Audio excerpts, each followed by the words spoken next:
सुमिरि राम सिय संत गुरु, सारद को धरि ध्यान। वर्णो धर्म रु शास्त्र को, पुनीतिहास बखान।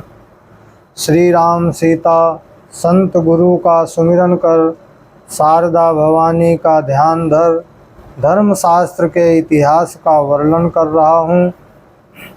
सूत जी ने जब इस प्रकार गुरु महिमा को सुनाया, तब सौनक ने हर्षित होकर कहा, मुझे अपना सेवक जानकर गुरु प्रभाव का कुछ वर्णन और कीजिए।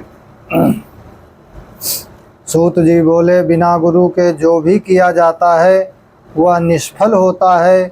बिना गुरु के मुक्ति नहीं होती। बिना गुरु के मनुष्य 84 भोगता है। गुरु के बिना ज्ञान निष्फल है। जैसे अंधा दर्पण से क्या देख सकता है, जिस तरह खेती ऊसर में नहीं उगती, उसी भांति बिना गुरु के ज्ञान नहीं होता। गुरु दीक्षा बिना जप तप क्रिया ध्यान सब व्यर्थ है। गुरु की महिमा सबसे बड़ी है, उसका वर्णन नहीं किया जा सकता है। इसी बात पर एक पुरातन इतिहास कहता हूँ, जो मेरा समझा हुआ है। सौनक मुनि सुनिएगा। अवध के 4 योजन उत्तर में एक ग्राम था। उसमें कृष्णदत्त नाम का एक ब्राह्मण रहता था, जिसकी स्त्री का नाम सुंदरी था, जो नित्य दान करती थी और उसके द्वार से कोई अतिथि विमुख नहीं जाता था। नाना प्रकार के पदार्थ, सोना हीरा वेद के विधान द्वारा ब्राह्मणों को देती थी। अन्न वस्त्र और हाथी घोड़े मिष्ठान तथा सैया दान करती थी। एक दिन वह ब्राह्मण कहीं गया था और उसकी स्त्री सुंदरी घर में थी। उसी दिन नारद मुनि उस नगर में तिलक लगाए, वीणा बजाते, राम गुण गाते हुए उसके द्वारे से आ निकले। ऋषि का भेष देखते ही सुंदरी उठ दौड़ी और प्रार्थना कर अपने घर ले आई और सुंदर ऊंचे आसन पर बैठाकर गंगा जल से चरण धोए, कुछ चरणोदक का पान कर और कुछ घर में छिड़क दिया। धूप दीप लेकर आरती उतार करने लगी। मैं बड़ी भाग्यवान हूँ, जो घर बैठे आपके दर्शन पाए।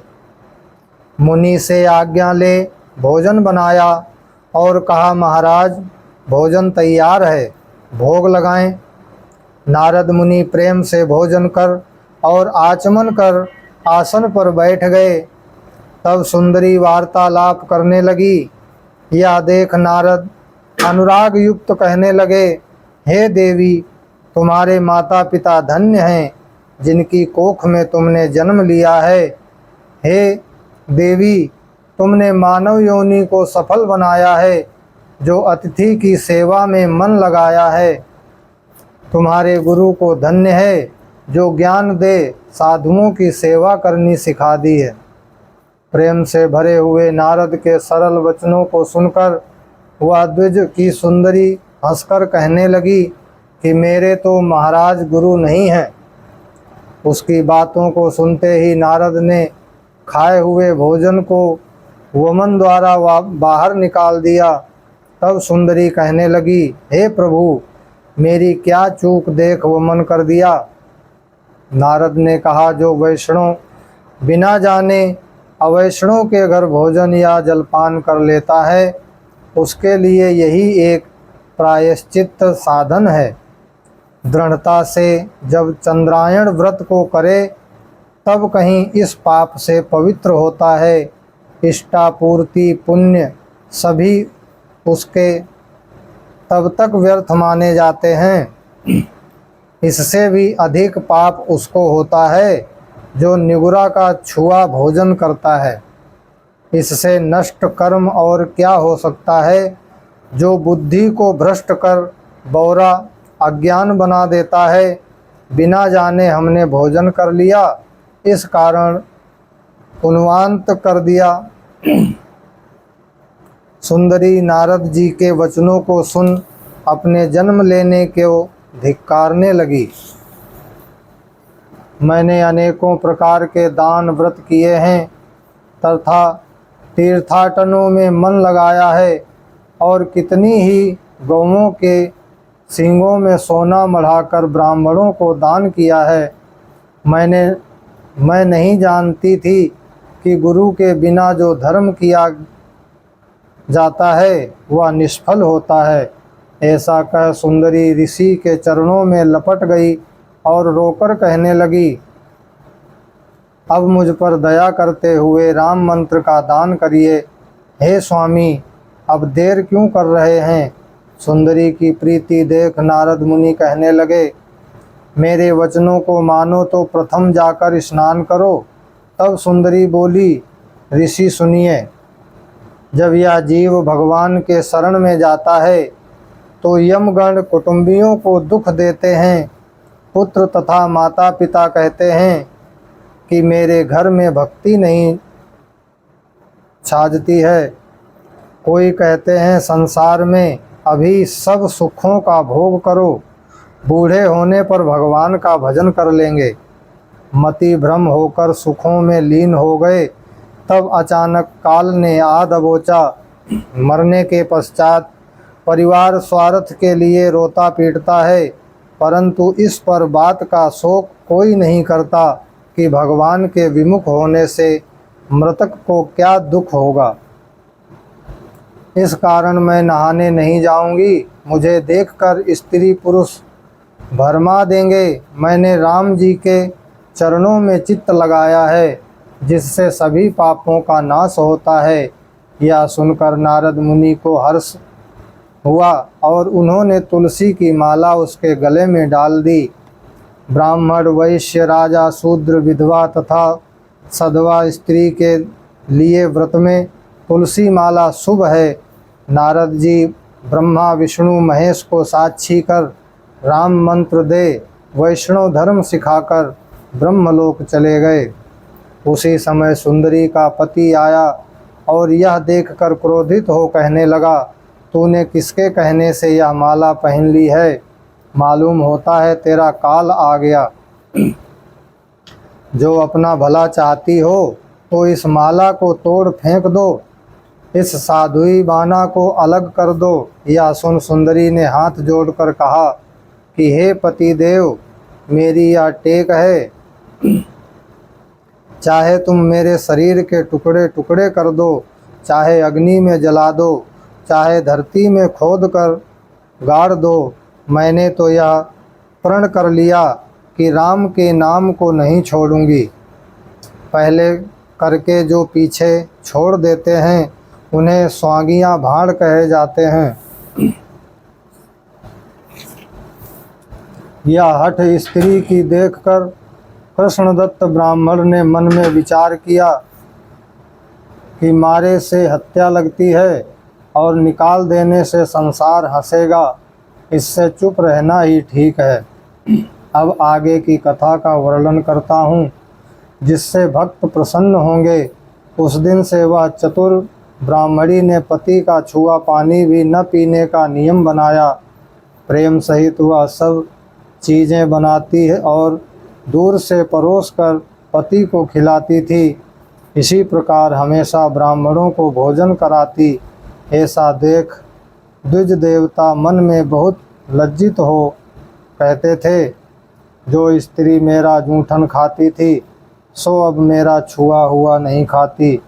अब तो जो वह ऋषि हमारे घर आएंगे तो हम उनको गुरु कर श्री राम जी का सुमिरन करेंगे। ऐसा विचार जब कृष्णदत्त ब्राह्मण का हुआ तो नारद मुनि उसके घर आ पहुँचे। गुरु को देख सुंदरी प्रसन्न हो स्तवन कर मीठी वाणी बोली, हे गुरुनाथ, जो मेरे घर में आपके चरण पड़े तो मेरा जन्म सफल हो गया। ऐसा कहकर सुंदर आसन पर बैठाकर चरणों को धोकर चरणोदक पाया और 5 बार परिक्रमा करके द्रव्य ले भेंट किया। गुरु वैद्य ज्योतिषी देवता मित्र अपने से बड़ा और राजा इन्हें बिना भेंट चढ़ाए जो मिलता है उसके काम पूर्ण नहीं होते। आज्ञा लेकर सुंदरी ने भांति भांति के भोजन बना सोने के थाल में परोस कर रख दिया। तब नारद मुनि ने भगवान को भोग लगाकर भोजन पाया। जब नारद भोजन कर आसन पर बैठ गए तब ब्राह्मण अपनी स्त्री से कहने लगा, तुम मुझे भी गुरु दीक्षा दिला दो जिससे तुम्हारी संगति में मिल सकूं। सुंदरी गुरु के पास आकर कहने लगी कि हे गुरुदेव, इन्हें भी हरि का दास बनाइए। और वह ब्राह्मण भी हाथ जोड़कर कहने लगा कि हे प्रभु, मेरी इच्छा को पूर्ण कीजिए। दीक्षा लेने ही से अब मेरा काम बनेगा, इसलिए मैं आपसे प्रार्थना कर रहा हूँ। यह सुन नारद हंसकर बोले, विप्र महाराज, स्नान करके आओ। शुद्ध पवित्र होकर जब आवेंगे तभी तुम राम मंत्र पाओगे। नारद मुनि के कहे अनुसार द्विज उत्साह पूर्वक नगर के बाहर जो नदी थी उसमें नहाने चले। रास्ते में उन्हें एक पंडित जी मिल गए तो कृष्णदत्त से पूछने लगे कि या तो मुझे बताओ, ऐसा कौन महान कार्य है जो बड़े उतावले से जा रहे हो। कृष्णदत्त ने पंडित से कहा कि मुझे आज गुरु दीक्षा लेनी है, इसलिए नहाने जाता हूँ। भेद की बात जो थी वह कह दी, आपसे नहीं छिपाया।